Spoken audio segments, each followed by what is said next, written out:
Seria importante que Lázaro estivesse vivo? Sim, o envolvimento dele com pelo menos 30 crimes de homicídio e latrocínio dependia da fala do serial killer para tornar essas investigações mais fáceis. Se a suspeita hoje é que fazendeiros ricos da região o contratavam para matar seus desafetos sem ter que sujar as mãos, se Lázaro pudesse falar, talvez uma meia dúzia de cidadãos de bem veriam suas máscaras cair.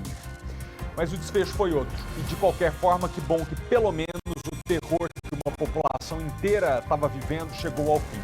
Os policiais se viram levando tiro sem saber de onde vinha. E claro, reagiram. Lázaro morreu e a população, aliviada, volta a dormir em casa. Eu sou Felipe Malta e peço licença para entrar na sua casa com as notícias que você precisa saber. Seja bem-vindo ao SBT Brasília. Nós já estamos no ar.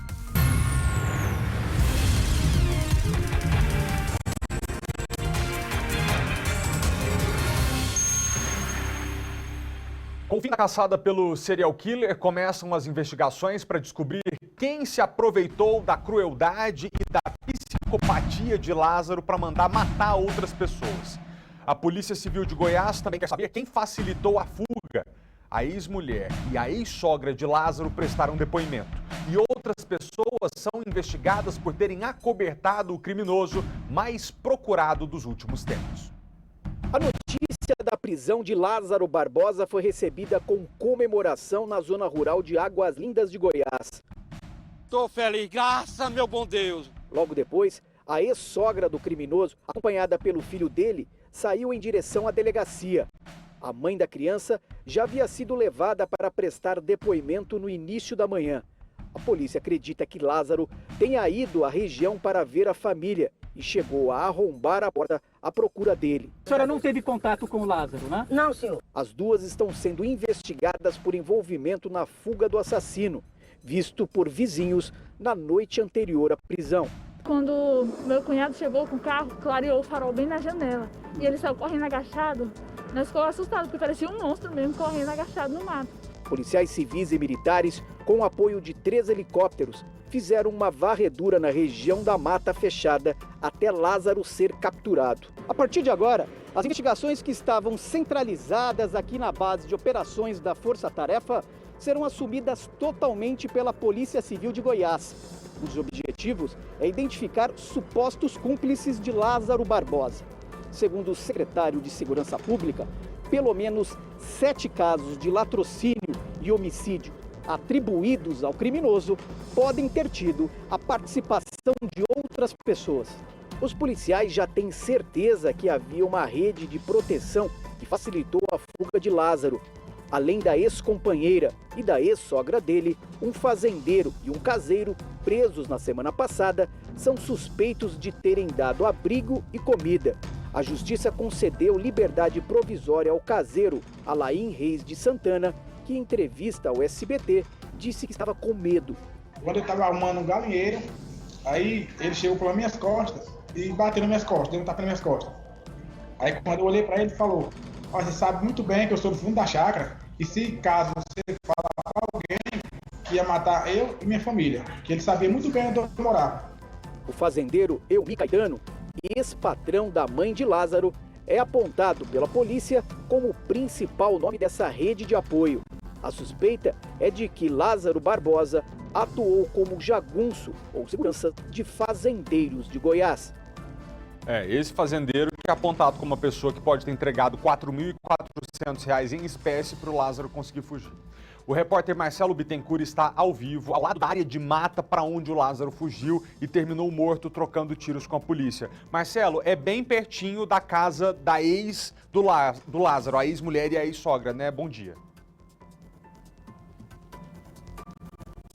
Excelente dia para você também, Felipe. Exatamente a poucos metros, a polícia fez um rastreamento e conseguiu, durante já a madrugada, conseguiu o rastro através dos cães farejadores de onde Lázaro veículo tinha passado. E eu estou aqui a questão de 3 quadras da casa da ex-sogra, onde ele teria passado algumas horas porque o filho dele estava lá. Ele teria deixado cerca de R$300.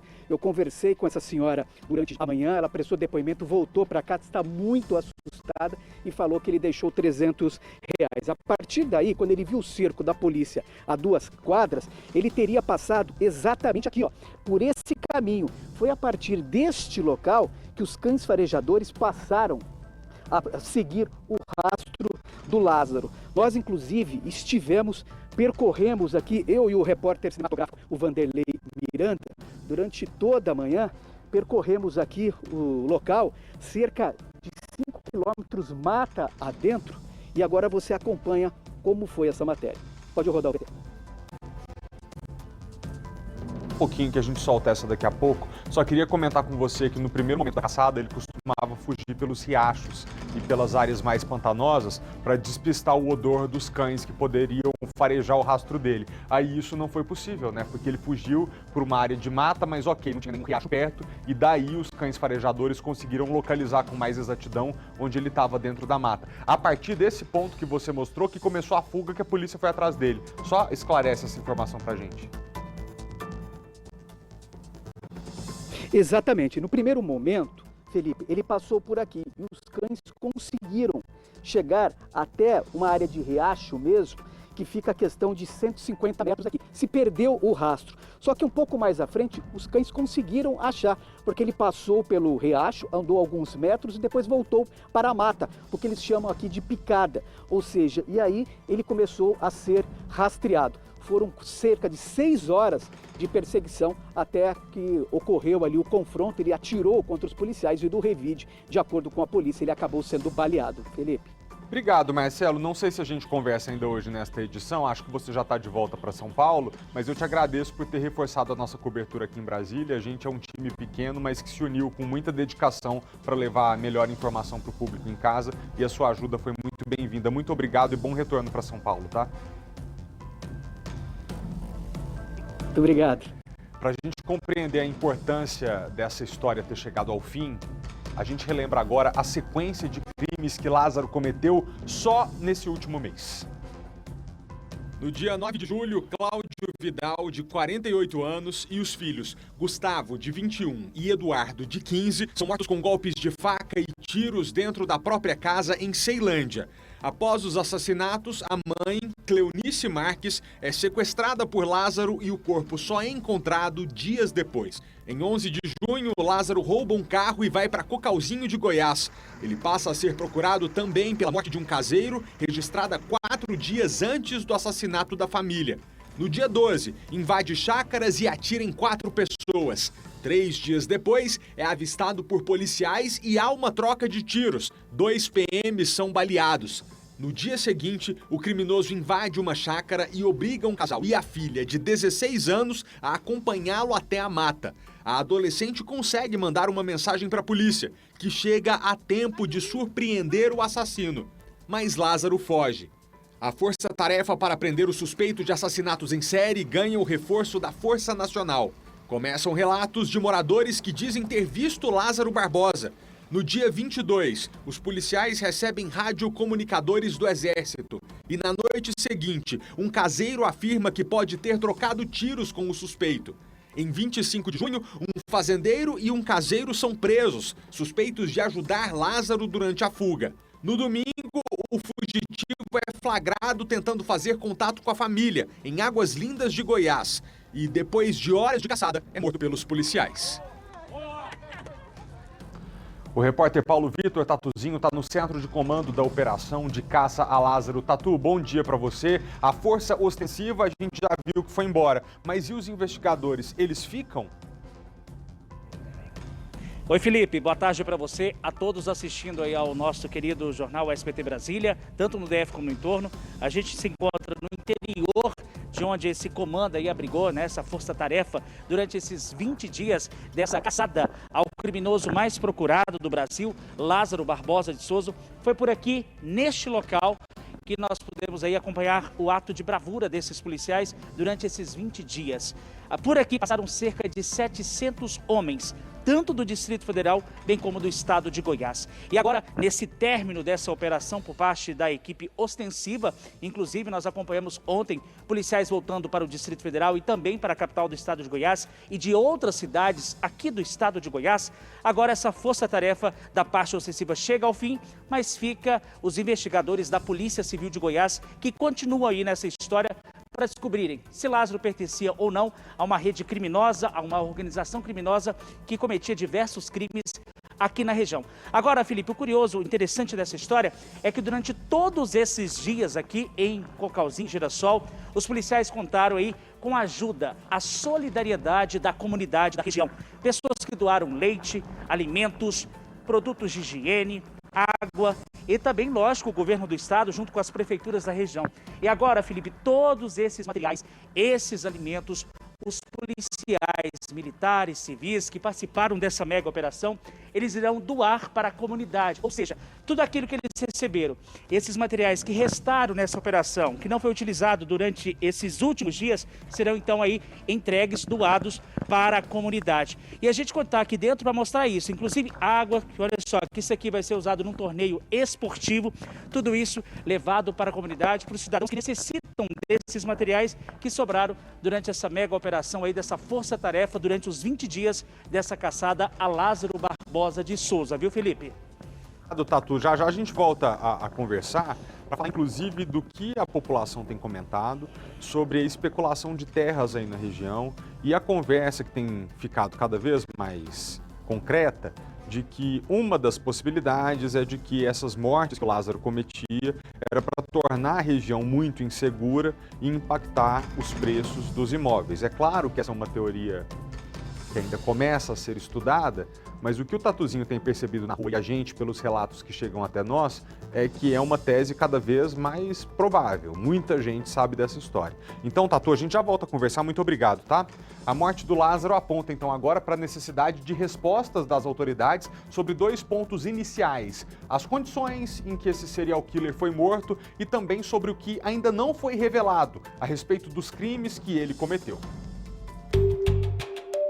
20 dias de fuga que terminaram com a morte do assassino que mobilizou um efetivo de mais de 200 homens. Agora surgem várias perguntas. Como Lázaro foi cercado e morto pelos policiais?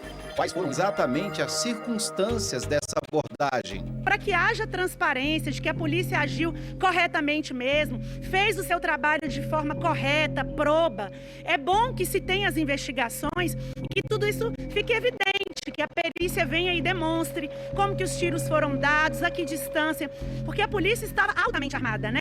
Então você tinha helicópteros, atiradores de elite, drones, pessoas capacitadas para poder efetuar essa prisão com qualidade. Outro ponto a ser esclarecido é quantos crimes Lázaro realmente teria cometido. Um dos mais chocantes seria o assassinato da família Vidal, em Ceilândia, no início do mês. E o desfecho dessa história realmente deveria ter sido com a prisão efetiva dele, porque seria necessário o esclarecimento de tudo que envolve todos os crimes pelos quais ele, teoricamente, praticou, ou que a polícia teria indícios que ele teria praticado.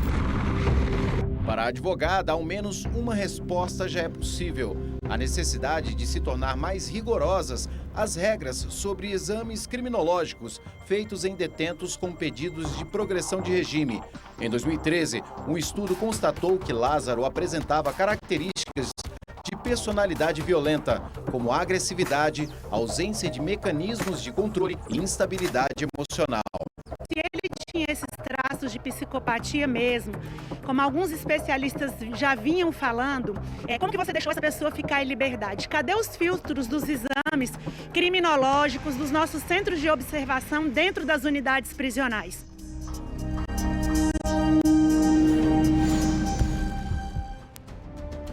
E é preciso responder as perguntas que ainda estão sem respostas, né? A gente conversa ao vivo agora com o especialista em segurança pública, Leonardo Santana. Leonardo, muito obrigado pela sua presença. A gente, no dia seguinte a essa ação inédita, tão longa, de caçada a um serial killer, é importante a gente contar com a sua análise para entender o que aconteceu ontem. E eu começo te perguntando sobre a ação que terminou com a morte dele. Me parece, lendo a ocorrência, que os policiais não tiveram outra alternativa porque se viram diante de um, entre aspas, arbusto, do qual saía tiro, e tiveram que revidar de forma armada. É dessa maneira que você avalia isso também, ou pela sua análise pode ter havido algum excesso? Bom, boa tarde a todos, Felipe, os telespectadores. Um ponto importante que deve ser considerado é, além da dificuldade que você tem em uma troca de tiros nesse sentido, para que você consiga neutralizar essa ação delituosa do Lázaro, que já se demonstrava ser alguém com um nível de agressividade bastante alto, é você ter também que lidar com alguém com esse tipo de perfil. Pelo que se demonstra e pelo que diversos especialistas na área de criminologia e psicologia forense trouxeram, ele não seria alguém que se entregaria ou alguém que cometeria o autoextermínio, mais conhecido como o suicídio. Ele realmente iria para o enfrentamento, o que determinaria uma ação com o uso da força letal por parte dos profissionais de segurança envolvidos em toda essa ação. Leonardo, uma outra pergunta, porque foram 20 dias de caçada dentro da mata. Normalmente o treinamento policial envolve esse tipo de operação em mata fechada ou ali no caso, tanto os policiais de Goiás quanto os policiais do DF se depararam com uma rotina que era mesmo incomum para eles. O policial é treinado para buscar alguém numa área urbana, mas pode ter dificuldade quando encontra ali uma área de mata que normalmente quem atua em caso de guerra, né, excepcional é o Exército. Olha, nesse caso, Felipe, você já coloca a resposta para dois questionamentos ao invés de um só. Primeiro, em relação ao treinamento que foi utilizado. Muitos dos profissionais de segurança, eles têm sim essa capacitação.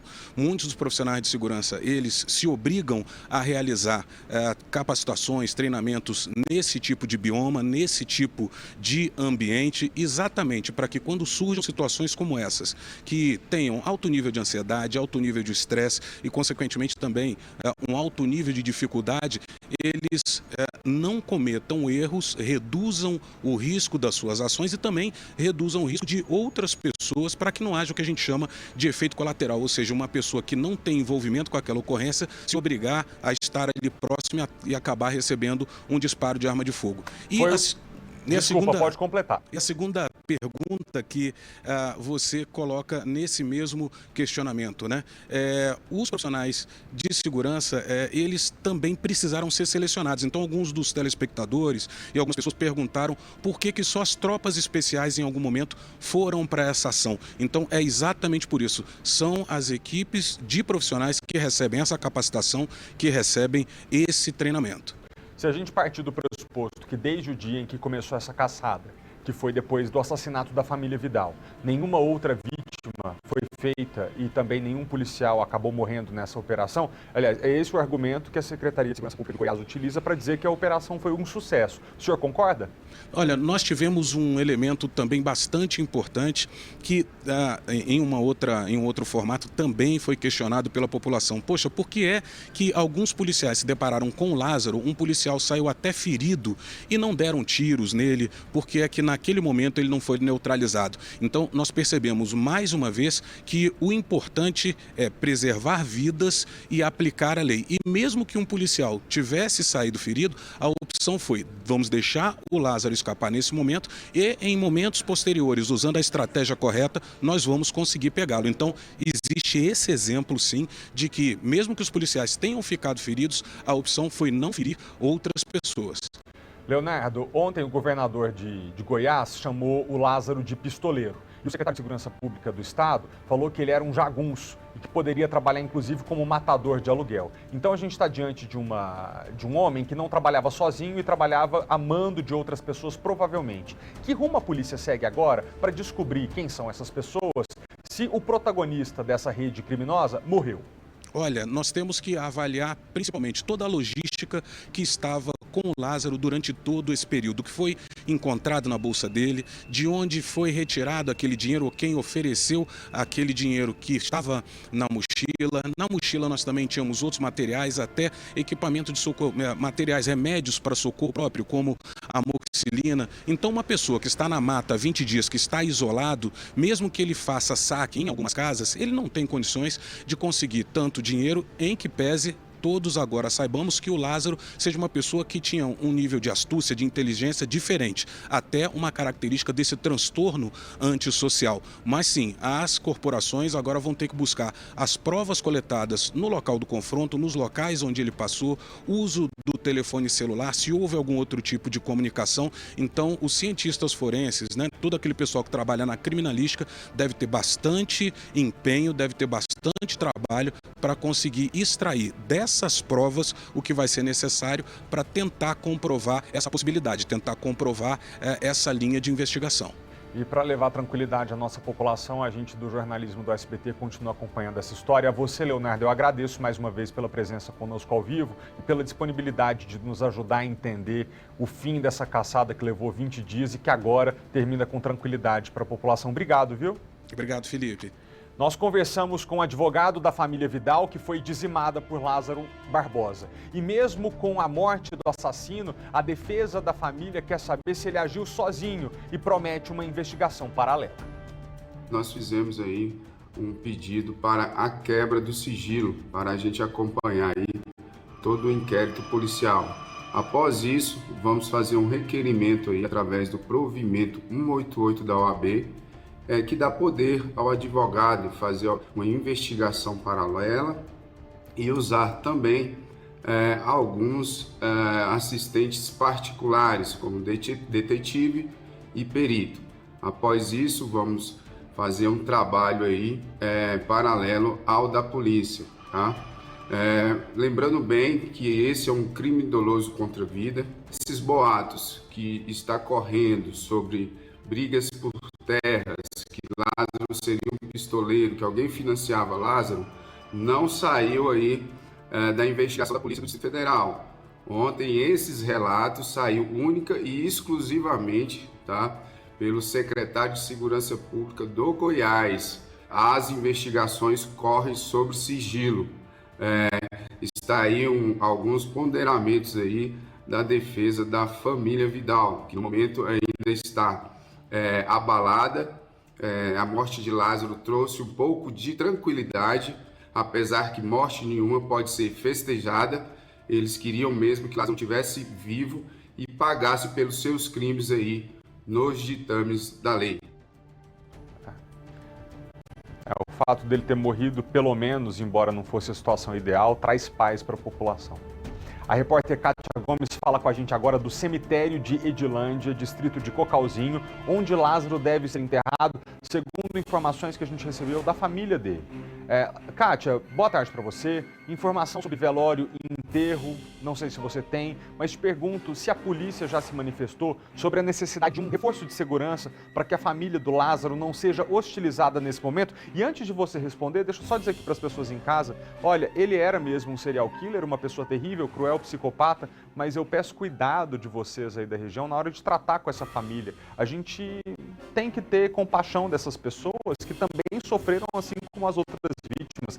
Você ser pai, você ser mãe, ser irmão de uma pessoa como Lázaro Barbosa, meu Deus do céu, é uma tortura por si só. A pessoa não merece ser hostilizada também pela comunidade. Mas vamos lá, Kátia, é com você. Boa tarde.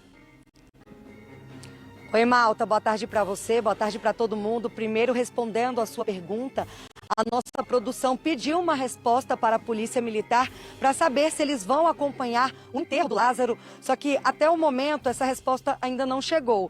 Talvez tenha até chegado aqui, mas no meu celular eu estou sem internet aqui no cemitério, a região é bem ruim de internet, então se a Polícia Militar tiver enviado essa nota, eu vou até pedir que você pergunte aí para a produção. Bom, em relação ao enterro, a produção conversou hoje pela manhã com a tia do Lázaro. Ela disse que está todo mundo muito abalado com tudo que aconteceu. A família está com medo. Eles estão na Bahia, inclusive a mãe, e que eles não vão participar do enterro do Lázaro. Nós estamos aqui no cemitério Contagem, que fica em Edilândia, um distrito de Cocalzinho, onde ele vai ser sepultado junto com o irmão que está aqui neste cemitério, né? Entramos também em contato com o advogado, porque a família, né, designou um advogado para cuidar de tudo. Ele que vai ser o responsável por fazer o enterro do Lázaro aqui no cemitério. Ele disse que ainda não tem previsão de data, não sabe se vai ser hoje ou amanhã. E o corpo do Lázaro, ele continua no IML de Goiânia. Ele já passou por uma perícia, o corpo já foi liberado, mas até o momento ninguém foi retirar. Então a previsão é que a família realmente não venha participar aqui do enterro, né? Tá bem tranquilo, o cemitério, inclusive a gente chegou aqui, né, não tinha ninguém, a gente não viu nenhum coveiro, né, eu não sei te dizer como é que funciona o enterro, se é com horário marcado e o coveiro vem na hora do enterro, né, então o cemitério é bem pequenininho, não tem nenhuma movimentação, os moradores aqui da região não vieram aqui até o cemitério, então eu acredito que pode ser que o enterro seja até tranquilo, não sei se os moradores vão querer participar de alguma forma, ou até mesmo protestar, né, aqui no cemitério, porque por enquanto está bem tranquilo. A gente inclusive encontrou onde o Lázaro vai ser sepultado, tem a cova ali do irmão dele, fica bem aqui no cantinho do cemitério. Por enquanto as informações são essas, malta. Não tem então previsão nem do enterro, né? Provavelmente ele não vai ser sepultado. Sepultado não, ele não deve ser velado, deve ser apenas o enterro. Então a gente ainda não tem previsão. Só uma dúvida, Kátia, é o Deusdedit que está enterrado aí nesse mesmo cemitério? Exatamente, é o Deusdedit, o irmão dele, que foi morto há 6 anos, né, em 2015, foi segundo a informação do advogado. Ele está bem ali no cantinho, então o Lázaro vai ser sepultado junto com o irmão dele. Muito obrigado, Kátia. O Deusdedit, que, segundo algumas outras investigações aqui do Distrito Federal, participou de crimes muito graves também ao lado do irmão Lázaro. A gente trouxe, inclusive, aqui no SBT Brasília, ao longo dessa cobertura, o depoimento de uma mulher que disse ter sido levada pelos dois, pelo Lázaro e pelo Deusdedit, para a mata, que foi violentada, achou que morreria, porque eles pediam que ela desse alguns passos e estavam armados, mas que por alguma razão que ela não sabe, os dois simplesmente fugiram. Agora ele fica do lado do irmão, também assassino e que já morreu. Kátia, obrigado pelas informações. A nossa repórter mencionou o contato da nossa produção com a tia do Lázaro. E em Barra do Mendes, lá na Bahia, a equipe da TV Aratu, afiliada do SBT, conversou com ela. Vamos ouvi-la. Ele era muito brincalhão, muito estripuliento, brincava com as outras crianças, parecia uma criança normal.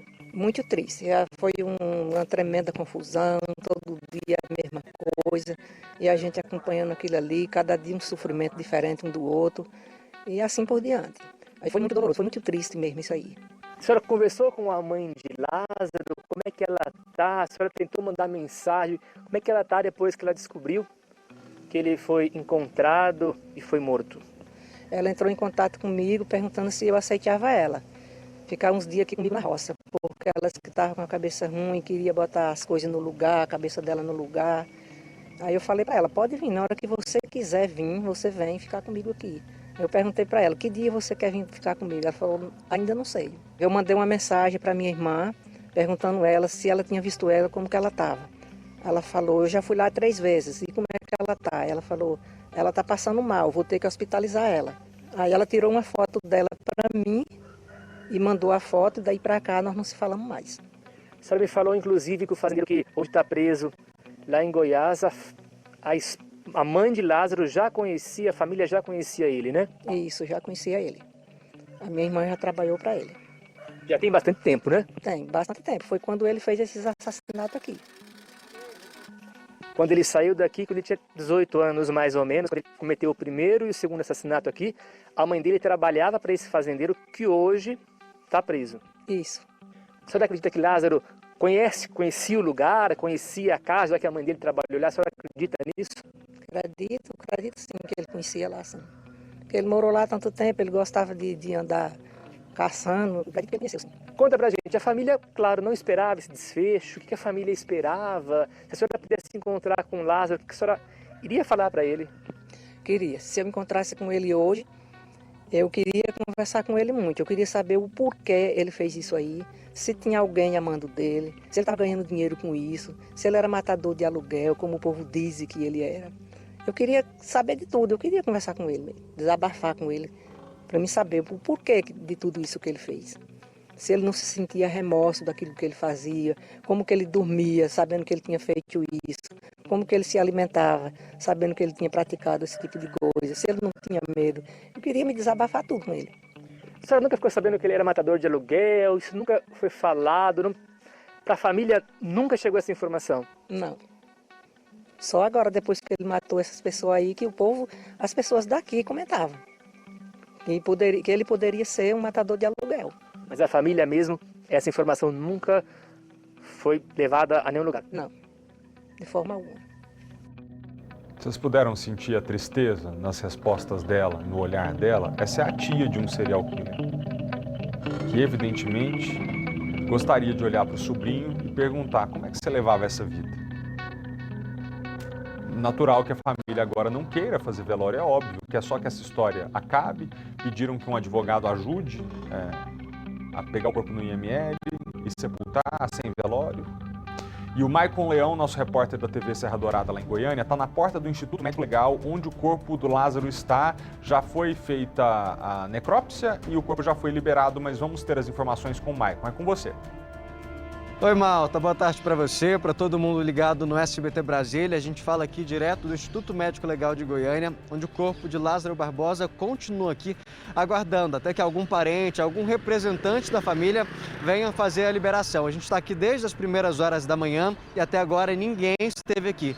No Instagram do advogado que representa a família de Lázaro, ele informou que ainda está em contato com o Instituto Médico Legal aqui em Goiânia para saber o que falta de documentação, como vai funcionar esse trâmite burocrático para que o corpo seja liberado e levado para o velório e sepultamento. Ele disse ainda que não tem uma informação confirmada se esse velório, se esse enterro vai acontecer em Edilândia, em Cocalzinho, em Águas Lindas. Que isso a família ainda vai decidir. Eu também entrei em contato mais cedo com a esposa do pai de Lázaro, que me disse que eles ainda não têm uma informação, ainda não sabem como vão fazer até para levar o corpo daqui de Goiânia aí para a região do entorno de Brasília. Malta, o corpo de Lázaro chegou aqui ontem por volta de 1h30 da tarde, escoltado por uma viatura. Foi direto para o Instituto de Criminalística, onde passou pelos exames de identificação. Foi por meio do exame de impressão digital que os policiais confirmaram que se tratava do corpo de Lázaro Barbosa, de 32 anos. Além desse exame para identificação do corpo, o Instituto Médico Legal aqui de Goiânia já aproveitou para fazer a coleta do material genético. Esse DNA vai ser usado, Malta, para confirmar os locais que ele teria passado, para confrontar com essas informações, para saber, inclusive, a rota de por onde Lázaro teria passado durante esses 20 dias de fuga e também auxiliar na investigação de outros crimes. Como ele é investigado também por tentativa de estupro, vários outros crimes, esse exame, esse coleta desse material genético, vai ajudar na investigação desses crimes. A gente segue acompanhando qualquer novidade, qualquer movimentação aqui, eu volto a chamar vocês. Muito obrigado, Maicon. A história não acaba aqui, né? Como ele nos informou, a polícia de Goiás coletou o DNA de Lázaro. A perita criminal e administradora do Banco de Perfil Genético de Goiás nos explica agora como essa coleta pode ajudar. O DNA do Lázaro Barbosa foi coletado pelo IML de Goiânia e será encaminhado ao Laboratório de Biologia e DNA Forense para que seja comparado com os vestígios que foram coletados nos locais onde supostamente ele esteve durante esse período de fuga, todos os vestígios que foram coletados, e também poderá ser comparado com outros crimes que ele possa ter cometido, como estupro, por exemplo. Esse perfil existiu no Distrito Federal porque lá ele era suspeito de ter cometido alguns estupros. Então ele foi coletado enquanto ainda era suspeito, foi comparado com esse DNA e agora está no Banco Nacional de Perfis Genéticos. Voltamos agora, 12h22, estamos ao vivo. O caso Lázaro tem movimentado a internet, lógico, né? Além dos jornalistas, os influenciadores digitais também aproveitaram para acompanhar esse assunto de perto. Lázaro Barbosa de Souza. Esse nome com certeza já tomou conta de várias rodas de conversa. A caçada ao homem mais procurado do país terminou após 20 dias em uma troca de tiros com a polícia. Assim que o Lázaro morreu, a notícia invadiu não só os canais de televisão, mas também as redes sociais. E foi assim durante os últimos 20 dias. A fuga do criminoso e agora a morte é um dos assuntos mais comentados da internet. No Google, as buscas pelas palavras assassino em série e serial killer cresceu de maneira impressionante. O interesse das pessoas pelo assunto é tão grande que tem blogueiro ganhando fama ao publicar informações sobre o assassino. O Fábio saltou de 70 mil para 210 mil seguidores. Olha, eu fiquei sabendo da repercussão, da quantidade, o efetivo envolvido, a quantidade de policiais, me chamou muita atenção e já no primeiro dia eu fiz uma cobertura durante a madrugada, até 4, 5 horas da manhã, teve uma repercussão nacional. Todas as páginas de notícias repostaram as imagens e tudo mais. E daí pra frente eu decidi, eu vi que o interesse do público era muito grande, porque a história realmente é uma história, né, que impressiona várias pessoas. É como eu falo muito, é uma tragédia, infelizmente, uma tragédia que vitimou muitas pessoas, mas que trouxe um público muito grande, né, para o nosso Instagram, o nosso portal. É uma coisa que todos estão acompanhando mesmo dia e noite. Se fizer uma live 4 horas da madrugada, tem lá 5, 6 mil pessoas assistindo. É impressionante.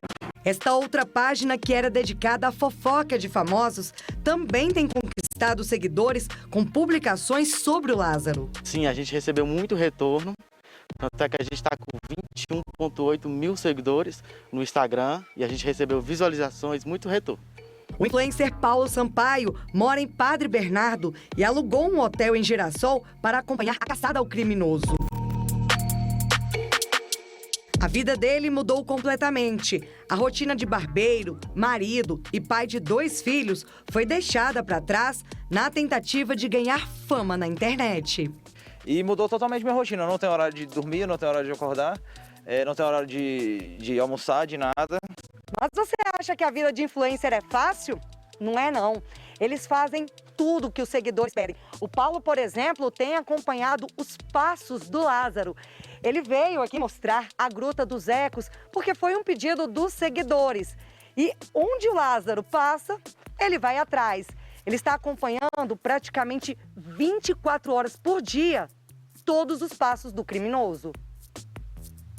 Agora, com a morte do criminoso, Paulo vai continuar acompanhando e postando novidades sobre as investigações. Outra rede social que recebeu uma enxurrada de conteúdos relacionados ao caso Lázaro foi o TikTok. A influencer Fernanda Schneider, que tem mais de 11 milhões de seguidores, fez diversas postagens sobre a fuga do criminoso. Este consultor de marketing explica por que alguns assuntos viralizam na internet. O conteúdo e informação que tem um alto poder de viralização é o conteúdo polêmico, a informação polêmica. Outra coisa também que é mais ligado ao caso Lázaro é uma informação, uma notícia de importância nacional ou de importância global. E é por isso que esse caso está tomando aí uma proporção de viralização na internet tão grande. Outra coisa que viralizou na internet a gente mostra agora. Ontem, durante a cobertura ao vivo no programa Vem Pra Cá, o repórter Tatuzinho entrevistou uma senhora bastante conhecida lá em Águas Lindas de Goiás, que é a dona Pitula. E ela fez um relato detalhado sobre os momentos finais dessa caçada. Vamos ouvi-la mais uma vez. A senhora viu os últimos passos de Lázaro antes dessa captura dele? Sim, vi sim. Inclusive ele passou na rua da minha casa, entendeu? O Lázaro fez vítima ontem, né? E ontem mesmo ele se escondeu na casa da sogra, entendeu? E a sogra sabia de tudo, só não queria entregar ele pra polícia, entendeu? A esposa dele sabia de tudo, só que não queria que ele fosse preso de jeito nenhum. E o celular que ele foi pego com ele é o celular da dona Cleonice, onde ele clonou o celular dela e se fez o de nome de Patrick. Então a senhora, até aquele perfil falso, ele criou isso? Sim, criou, através do celular da dona Cleonice. Agora, como é que a senhora viu aí essa notícia dessa captura dele, a prisão, ele chegar aqui no hospital? Eu tô muito feliz, graças a Deus, muito feliz mesmo. Muito feliz, tô muito feliz mesmo.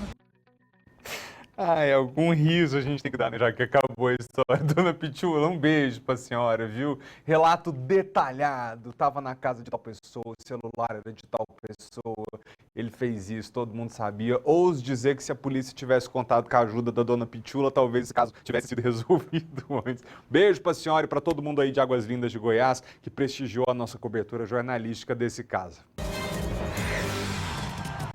Hora de Copa América no SBT, com gol de Cavani, o Uruguai venceu por 1-0 o Paraguai e agora se prepara para enfrentar a Colômbia nas quartas de final.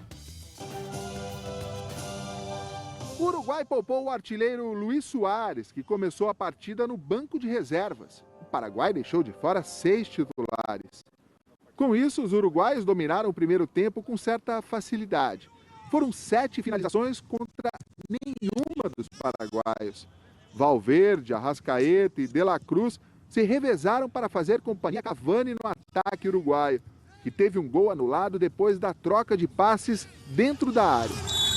O jogo começou a ser decidido quando o juiz brasileiro Rafael Claus apontou o pênalti do ex-corintiano Ángel Romero em Nandes, depois de passe do palmeirense Vinha.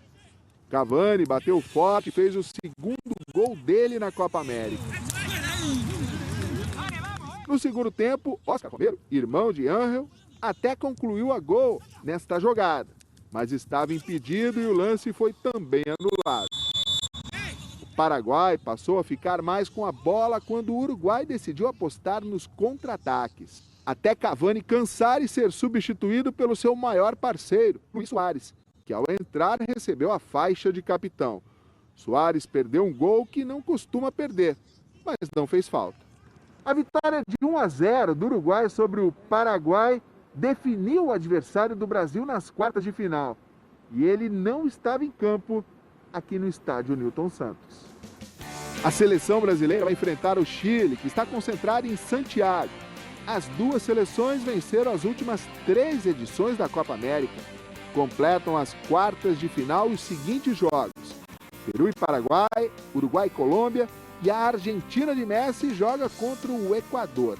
Promessa de grandes emoções na fase decisiva do maior torneio de seleções do continente.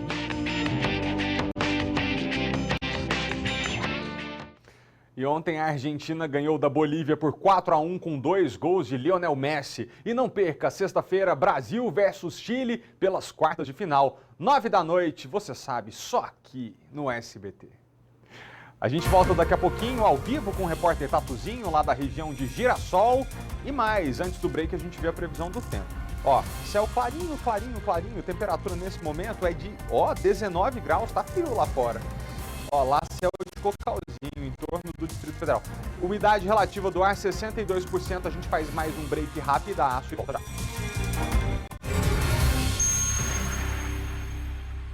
Com as últimas informações, direto do centro de comando da caçada a Lázaro, que chegou ao fim.